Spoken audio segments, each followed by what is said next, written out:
Hello, ladies and gentlemen. In today's presentation, we are talking all about preparing for hot weather hiking and what you as a hiker can do to help prepare for a big trip which is out in the heat when you're on the trail, as well as some ideas around how you can help your training for hiking when you're in the summer months and it's a little bit hot. Now, to start off with, I just want to do a quick little overview around who I actually am in case you haven't come across me before. My name is Rowan Smith and I am the founder of Summit Strength, which is an online personal training service specifically for hikers. We essentially help hikers in three situations. Number one, a hiker who has a big trip in their sights and they want to be making sure they do everything they can to not only get through end to end successfully, but be in a position where they can properly enjoy themselves throughout. We also work with a lot of hikers who struggle with an ankle pain, things like foot pain, shin pain, ankle pain, knee pain, all really, really common in the hiking community. And we help a lot of hikers overcome these issues and get back to feeling comfortable on the trail. And we also work with a lot of hikers who may not have a big trip in their sights, they may not have an ankle pain, but essentially they're just aware that their physical condition is holding them back a little bit from properly enjoying themselves, properly feeling confident, and we help them improve that and get out on the trail and have a great time. Now, over the years, I've personally trained and prepared over 400 hikers for every type of trip imaginable, from beginner hikers who are just stepping up into their first full day hike, all the way up to hardcore hikers who are tackling some of the longest through hikes in the world, and everything in between. Now, essentially what we're talking about today is hot weather hiking.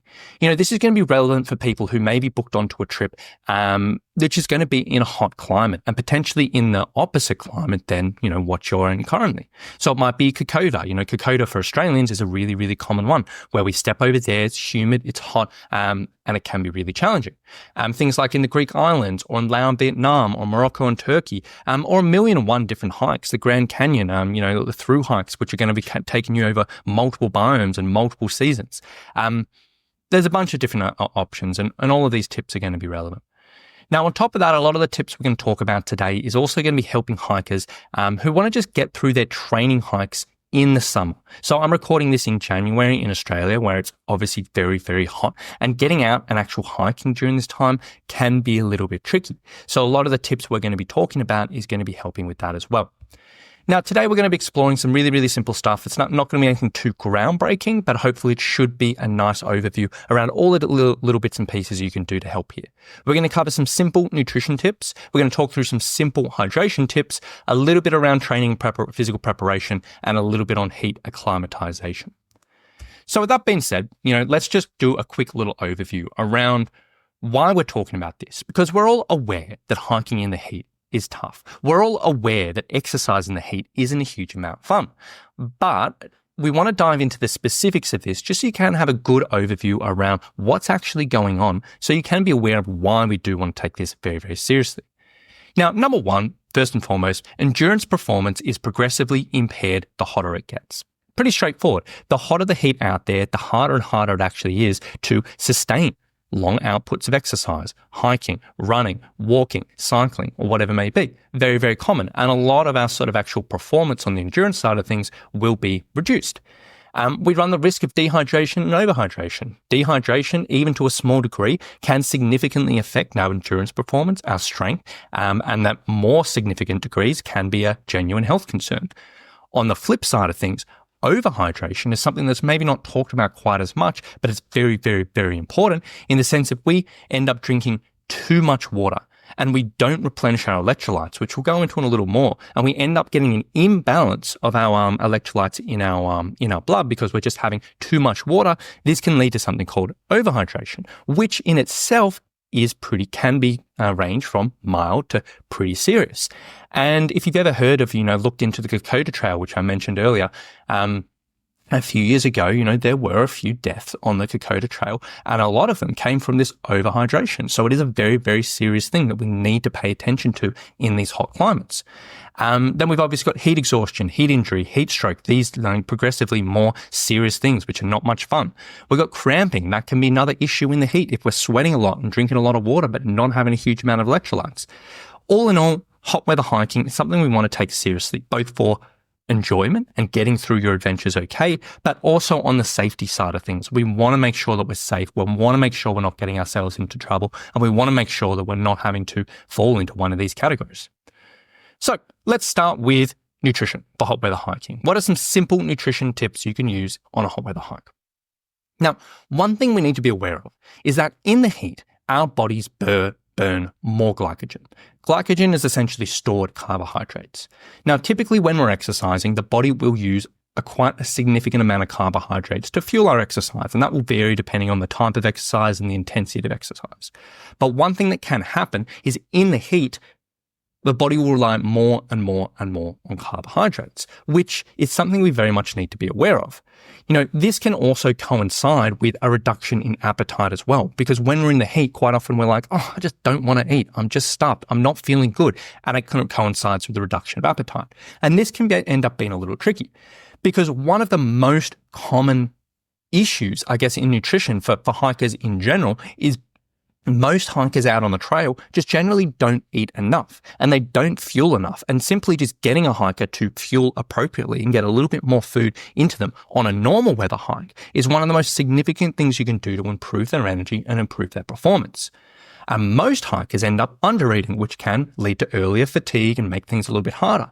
So in this environment, in a hot weather hike, our energy needs go up, or at least our carbohydrate needs go up, and our appetite goes down. This can end up leading us to being severely underfueled and just not feeling great. So essentially what we want to think about here is if we're going into a hot weather hike, we need to take our nutrition pretty seriously. There's a few really, really simple things you can go into this. And I'm just going to cover some very basic tips. If you want to dive into this a little bit more, probably talk to, a dietitian who knows about hiking, and you can get a really specific action plan for you. But here are some really, really simple tips. Number one, if possible, try to eat a balanced meal 2 to 3 hours before hiking. So a balanced meal means bit of carbohydrate, bit of protein, bit of fat. Get a nice meal. Don't go hiking on an empty stomach. Now, I fully understand a lot of hikers, and particularly in hot weather hiking, you may end up hiking at the first thing in the morning. So it's not like you're waking up 2 to 3 hours earlier than that to eat. And I fully understand if that's not realistic. So if you do not have time to do that, just make sure you have something in your stomach before you start moving. Something fueling you, something, even if it's not a full meal, but something in there. Don't hit the trail on an empty stomach. Ideally, when we are hiking along and when we're moving along, we want to aim to have a bite or two of something high carbohydrate roughly every hour of hiking. So what that means is every hour in between your meals, you're just having a little bit of extra carbohydrates to refuel, to top up those energy stores and keep you going through.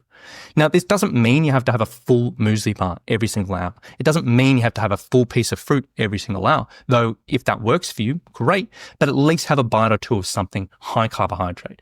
And in this situation, we want to be looking at high carbohydrate because we're going to be burning a lot of these. We want to replenish them. And we want to look in these snacks, low protein, low fat, low fiber. Now, the idea behind that is the high carbohydrate is going to be your fuel. The low protein, low fat, low fiber is going to help you just digest it very quickly. It's going to make sure it doesn't sit in your stomach because protein, fat, and fiber can slow down digestion. And when we're actually moving and exercising, we don't really want this because some of the blood will be pulled from the working muscles, sit in the stomach. Some people can be a little bit uncomfortable. Sometimes it can just keep us a bit fuller so we don't have as much appetite, which in this situation is not ideal. So high carbohydrate for the snacks. And then in your meals, so breakfast, lunch, and dinner, have something a little bit more holistic. Have something a little bit more balanced and well-rounded. But for your snacks, get those carbs in. Now, on top of that, for your snacks, make sure you bring a variety of flavors. As I said before, sometimes our appetite can go down. This can sometimes coincide with us just being like, oh my gosh, I just cannot deal the thought of sweet, or I cannot deal the thought of savory, or whatever it may be. So we want to make sure we're just ready for any situation. So we have something that can cater to our taste and we can still get food in. So bring a variety of sweet snacks, bring some dried fruit or some lollies or some chocolate or whatever. For savory, bring a variety of savory snacks, bring some, mini pancakes, bring some pretzels, bring some cereals, whatever it may be. There's a million and one options out there, but bring a nice variety of flavors. If you're aware that, look, even sweet and savory, sometimes I get sick of them, then think outside the box. What can we do ginger? What can we do spicy? And just get a nice variety. It will go a long way. Now, one thing I recommend is if that's all good information leading for both a training hike and also when you're actually out on a big trip. And obviously logistically, sometimes things can get a little bit tricky depending on what trips you're on. But one thing I really recommend is practicing this during your training hikes, practicing having that regular snacking on the hikes, practice getting something in your belly at the start of the day. Because this type of stuff, it can take some getting used to, but it's very, very valuable. So practice it during your training hikes. And on top of that, set a reminder system. Sometimes it's very, very easy to forget about this. And you hike and hike and hike and you're like, oh my gosh, it's been 3 hours and I haven't eaten anything. Set a reminder system, write something on your hand, get your buddy to remind yourself, set a reminder on your phone, whatever you may be, it'll go a long way. And then on top of that, stay on top of this on your adventure, obviously. So next one, let's talk about hydration. So hydration, obviously very, very, very, very important when it comes down to hiking. So number one is we want to make sure we're starting our days fully hydrated. We want to make sure we're starting our days at a good level of hydration. So ideally, drinking some water plus electrolytes 1 to 2 hours before your hike. So you wake up, if you're driving to the trailhead or if you just closing up camp, just make sure you wake up and get a bit of water and electrolytes into you. You don't have to be sculling a huge amount of liters and liters and liters of water, but drink a little bit.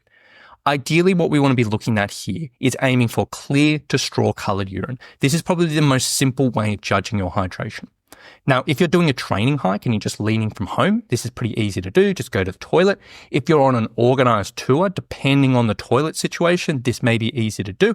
If you're out on the trail and camping, and this may not be super practical, but you might get a rough idea, or whatever it may be. Or if you're in the dark, probably not. But that's a really good judge. If you can't figure that out, just have a cup or two or whatever at the start of the day.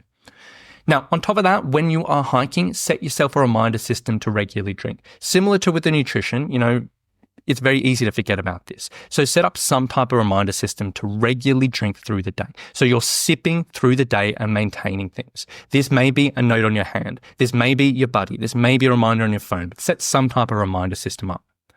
Now, on top of that, any exposure to cold water is going to be good for heat. Now, this may not be practical in certain situations. This may not be practical out on your actual trips. This may not be practical on longer hikes or whatever it may be. But this can be good for your training hikes. This can be good for day hikes. This can be good for hikes where you've got, more structured accommodation in between the days or whatever it may be. So ideally, what we want to be looking at here, prior to hiking, having some type of icy cold beverage. And this is probably for your training hike. So this might be in your car. Something that's icy, like a slushy or really, really cold water. This is known as pre-cooling. So essentially you get this really, really cool thing. It cools down the body a little bit, which can maintain a little bit. So essentially just before you start hiking, sip on a little bit of icy cold beverage. That can go a long way. During your hiking, again, this may not be practical on full trips. This may not be practical on long hikes, but this may be just more of a training hike thing. During your hiking, an insulated bottle with icy water or even a slushy can go a long way. And having that there so you can get that exposure to the cold, even if that's not your entire water supply, because that can get pretty heavy having all of these different bottles. But even if you just have one bottle like that, which you can just sip a little bit and then get the majority of your water through a hydration pack, that's fine. And on top of that, pairing water with menthol can be an interesting trick. So menthol is kind of like, a mint, basically. Like you might get like Fisherman's Friends with those extra strong menthol lozenges, or you might get like a peppermint mint or whatever it may be. But essentially what we can look at here is if you have menthol, that can give you a bit of a cooling effect. And essentially, if you can pair that with the cold water, if you have that opportunity, that can be even better. And this isn't just some trick, or this isn't something I'm just talking about, but there's a lot of research behind this to say, look, if you can pair menthol with coolish water, it can reduce our perception of heat and it can therefore increase our exercise tolerance in hot environments. So even the Dietitians Australia, in their position statement for hot weather exercise, they recommend this as a tip. So they actually recommend this to professional athletes who are doing hot weather stuff in Australia, which is interesting, or out of Australia. So this is probably best if you can have cool water with menthol. If you can't have the cool water, if that's not practical, this may still help a little bit as well. So it's definitely worthwhile. Keep something like that in your pack. It can go a long way.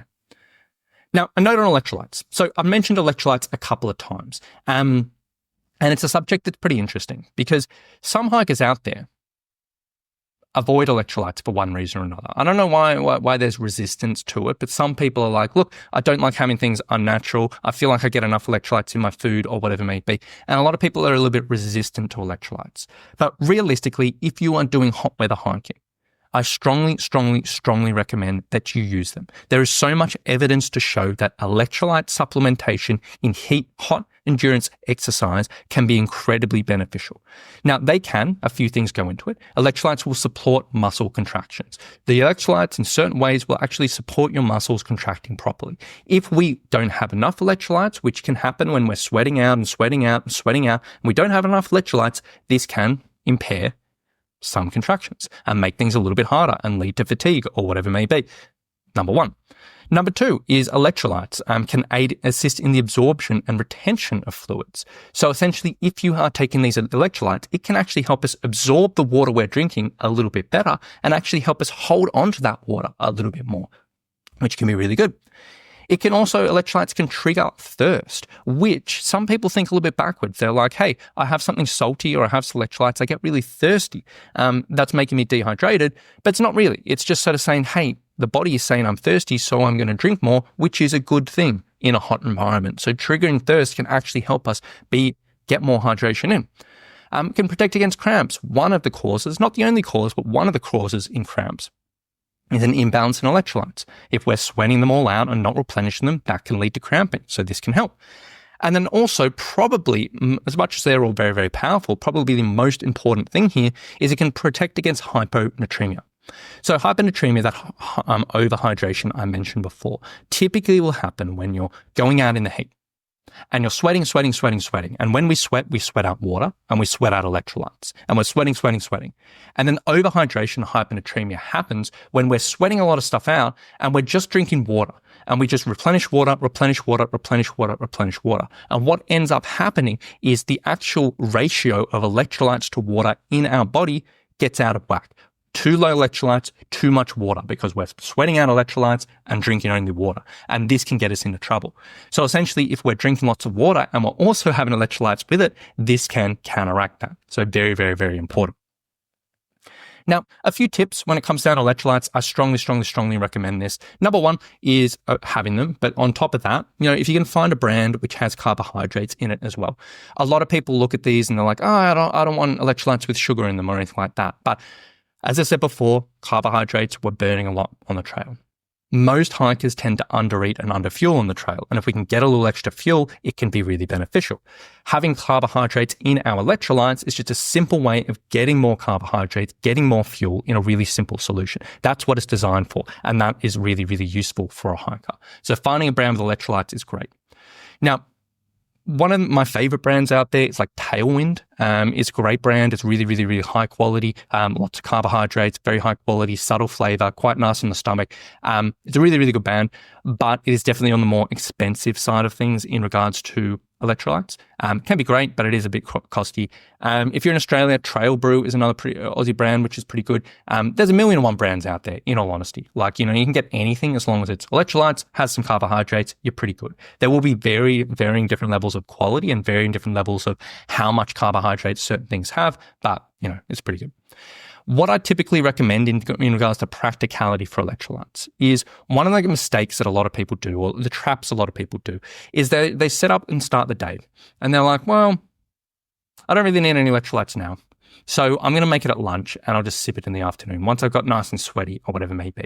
And then we get to lunch and we get all relaxed, take it easy, have a lunch, chill out. And then we start hiking. And then we're like, oh my gosh, I forgot to make it up. And we end up just not having it and it ends up being a little bit tricky. What I typically recommend is just at the start of each day of hiking, get a bottle and make up all the electrolytes you're planning on having in the day. Whether it's 1 serving or 2 servings, just have one bottle, all of it made up first thing in the morning. And then just plan to sip that through the day with the intention of finishing it about 3/4 of the way through your hike. The idea behind that is it's just all made up.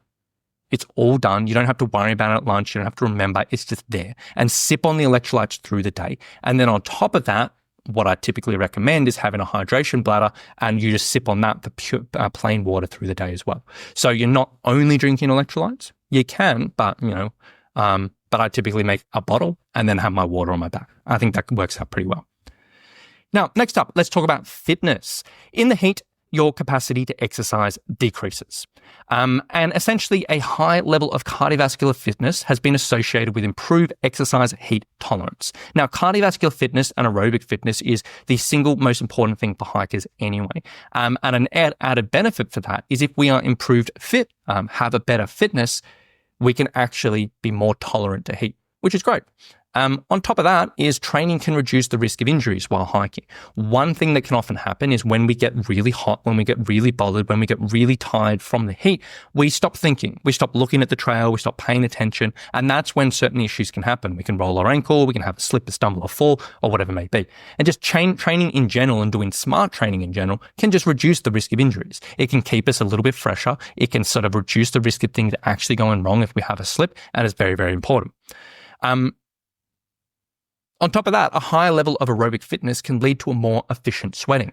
So what that means is people who are sweating is a cooling mechanism for the body. We sweat to cool the body down. A high level of aerobic fitness can actually lead us to sweating sooner and more effectively than not. And you may think that's backwards because often we associate people getting really, really sweaty with people who are out of shape, but it's kind of the flip side of that. A high level of fitness can lead to more efficient sweating, which can happen sooner and cool us sooner, which is great. So long story short, we want to take our training seriously. Realistically, that's really, really important. I'm not going to go into the ins and outs of training in this video because I've done 1,000,001 videos around that type of stuff, but I just want to lay this out just so you know it's even more important in a hot weather environment. Now, if you're in the situation where you're going out on a hike, and you're sort of going to a different country and that's going to be super hot, super humid, or whatever it may be. But where you're training, you're in the middle of winter and it's a little bit cooler, a little bit colder. It can get a little bit tricky. One thing I typically recommend is, if you're in this situation, just aiming to overshoot your training a little bit. So if you're training in the cool and the cold, make sure your training targets are getting you just a little bit further than you technically need, just to make up for that difference in heat. So what I mean by that is, if you're say going on your hike and you're going on your adventure, which is in 3 months or 4 months, and the longest day on your hike is going to be like 5 hours, and that's in the hot weather. And you're like, 5 hours in the heat, that's going to be tough. In your training, if you're training in the cool weather, ideally you want to build up to like a 6 to 7 hour hike in the cool weather. So you can see there's just overshooting a little bit just to make it up. It's not exactly the same, but that's kind of what we want to look at. Pretty straightforward. So that's all I'm going to say on fitness, in all honesty, because I've done so many other videos on that, but it is important. Make sure you take it seriously and make sure you get on top of it. Final thing I want to cover is something called heat acclimatization. So this is an interesting one. Like I will sort of say from the get-go, not everyone needs to do this. This isn't something that every single hiker who's going out into a hot weather hike needs to do. But this is something for people who are genuinely concerned about this. They're worried, maybe they've had bad experiences in the past, maybe they're aware that they struggle in the heat or something like that. And this is something some people can explore. Now, I'll also preface this by saying different sources of information will tell you different things in regards to heat acclimatization. If you're looking at technically the best thing for this type of stuff, where we look at professional athletes who have all the time in the world to do this stuff, their living rests on them having these 1 or 2% increases or decreases in performance. They will take this much more seriously, and they will go through a pretty hardcore protocol on this. What I'm about to recommend is more on the practical side of things, more on the side of things for the everyday hiker who may just need a little bit of a boost with this, but they don't really, it's not to that level of professional athletes. So if you're looking at this and you're like, hey, I read some stuff about these athletes doing this, and there's a bit of a mismatch, that's probably why.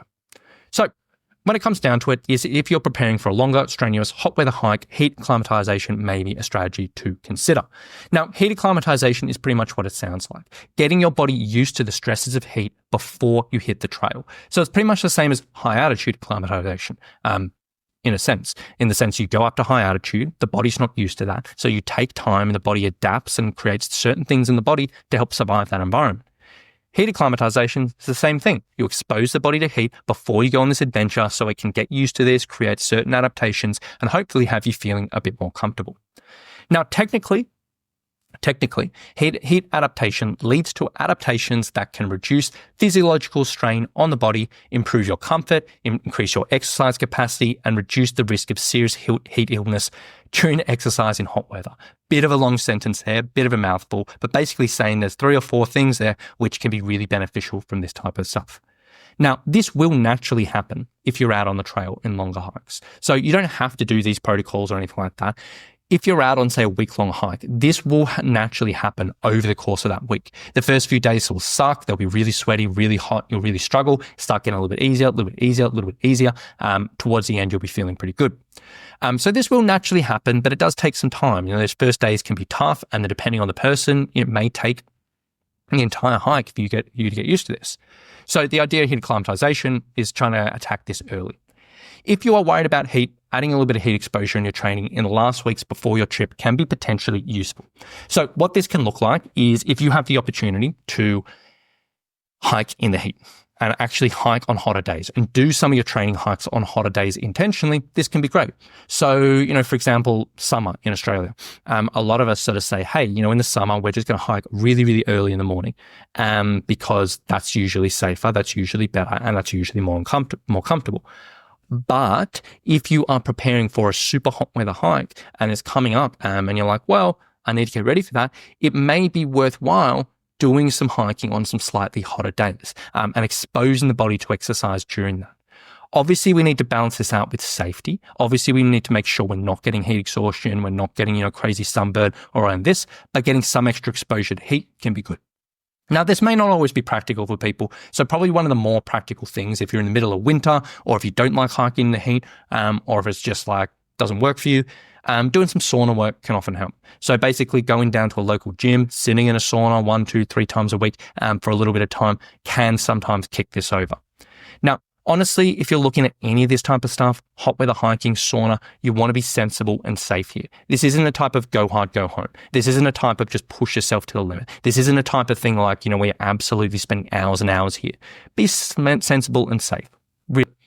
With the sauna stuff, if you're looking at it, it's not a case of you having to spend an hour every single day or 2 hours every single day or whatever it may be. What I would typically recommend is just trying to get in there for 2 or 3 times a week for 10, 20, 30 minutes or whatever it may be. Longer is technically better, but it's not very enjoyable. It's not great. And most hikers are going to get benefits from just doing normal training as opposed to wasting all their training time in the sauna. Now, when it comes down to sensible and safe, there's no go hard or go home here. Intentional dehydration is not a good idea. Some people are like, hey, I'm going to go out and hike in the middle of the day and I'm just not going to drink any water. I'm going to intentionally dehydrate myself. It's not a good idea. Don't do it. It's not what I recommend, and I don't think it's safe. So please don't do that. One thing you need to be aware of if you're going down this route of heat acclimatization is the adaptations themselves. They're lost relatively quickly without heat.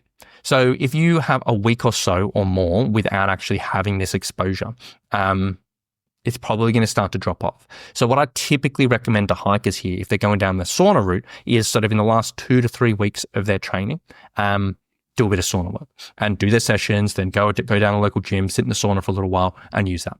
And do this just all the way up till you leave. And then you'll get on the plane or you'll head on your hike.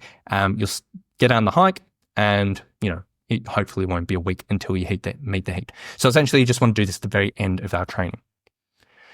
And then one extra thing to say on that is, ideally, you won't always have opportunity to this, but ideally, if you can match the type of heat with the sauna, it's going to be a little bit better. So what I mean by that is if you're going out on a super hot and humid hike, if you have the choice of access to sauna and you can go into a wet sauna where it is quite humid in there, that's going to be pretty good. Alternatively, if you're going on a super dry desert hot hike, then if you can find a dry sauna, that's going to be good.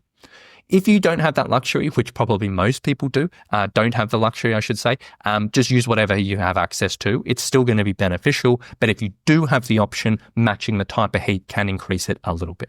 So yeah.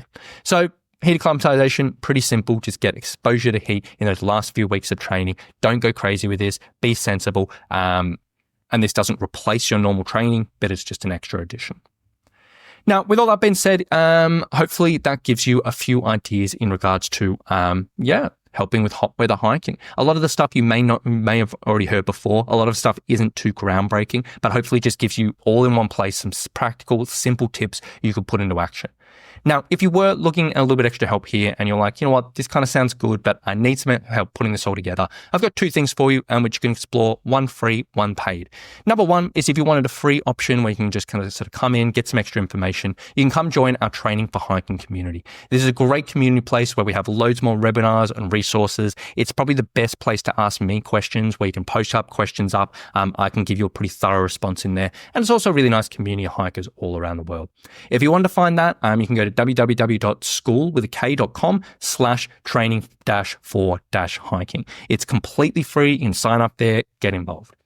Now, if you were looking for a little bit of extra help, we also do offer online personal training for hiking, where essentially we help hikers all around the world get fit, strong, and resilient for their adventures. And essentially, we'll give you personalized training, we'll give you some thorough education on everything you need, and also coaching, accountability, and support to keep you moving forward.